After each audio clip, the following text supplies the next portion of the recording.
Pod zakrycom Keresturského doma kultúry včera večer otримані veci z misty tohoročnej 21. pošore Kostelníkovej ješeni. Úhol Doma kultúry z výstavu fotografií o mladých autoroch rozpočala toho roku až dvodňová manifestácia Mladých dňovka. Tohoročna výstava na tému Švetlosť. I Keljo, які автори, як се задоволені за задоволенням? Bar sme zadovoljni, pretože nám stihli najísť veľa kvalitetných fotografií. Stihli nám 93 autorských fotografií od 17 autoroch.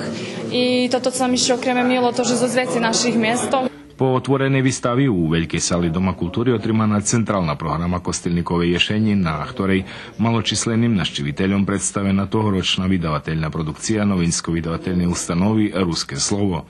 S muzičnými točkami prikrašali ju školáre Keresturského oddelenia Kulskej školy za osnovné muzičné obrazovanie. Tu mi krivoženje dvecej publiky Keresturskej, ne znam či to pre sálu totu, či vi stati už ljude, ali mne dneškajší večer baš dohadal na dakedišnji mitingi poeziji. Včerajší večer u Ruským Keresture, ktorý pošvecený Havrilovi Kostelníkovi, zakončený so ešte jedným dňovkovým zmistom, promociu krátkých filmov autoroch Joška Jenča z Republiky Slovenskej i staroho keresturského dňovkoša Sašu Palenkaša.